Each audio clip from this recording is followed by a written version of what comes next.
देखिए, बिहार में अगर पिछले चुनाव की बात करें तो बिहार के रिजल्ट काफ़ी समय तक इन लोगों ने रोक दिए थे। और वाराणसी की बात करें तो जहां पीएम खुद चुनाव लड़ रहे थे, वहां भी 9 राउंड तक पीएम पीछे थे और उसके बाद रिजल्ट ही बताना ही बंद कर दिया और सीधी जीत डिक्लेयर की थी। चुनाव आयोग पे जो उंगली उठ रही है, चुनाव आयोग को चाहिए कि राहुल गांधी जी ने जो भी आरोप लगाए हैं उनका वो जवाब दें।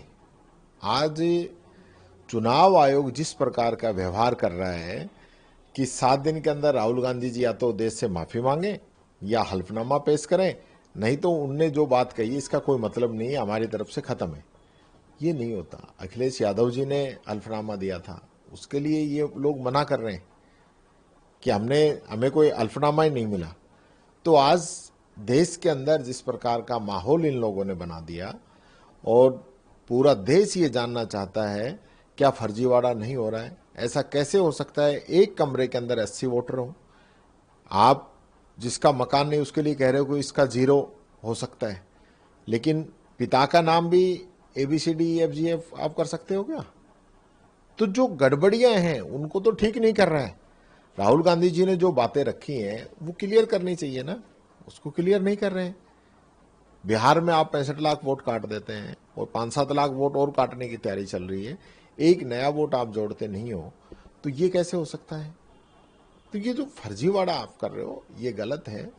चुनाव आयोग जो है बीजेपी की भाषा बोल रहा है कि जो देश से बाहर के लोग वो वोट नहीं कर पाएंगे, तो कौन कह रहा है?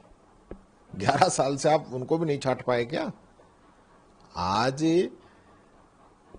ये तो और भी बड़ी बात कह दी चुनाव आयोग ने कि 65 लाख जो वोट काटे हैं उसमें कितने ऐसे हैं जो देश से बाहर के हैं, वो भी जरा बता दें। तो ये चोरी सीनाजोरी जो हो रही है ये चलने वाली नहीं है। लोग सड़कों पे उतर रहे हैं और भारतीय जनता पार्टी का जो चोरी किया हुआ ये पूरा तंत्र है, ये सबको पता चल गया है। और इसीलिए चुनाव आयोग के गठन में सुप्रीम कोर्ट के चीफ जस्टिस जो होते हैं उनको भी हटाने का मुख्य वजह यही रही होगी कि उन्होंने इस पैनल में उनको नहीं रखा और ये वोट चोरी करके ही सत्ता के अंदर बैठे हुए हैं। जो विधानसभा सत्र शुरू होने में है राजस्थान में, पेंशनों को लेकर कुछ बाध्यता विधायकों को डाली। अभी एक बार पूरा दिखवा रहा हूं मैं और उसमें जल्दी मैं बात करूंगा।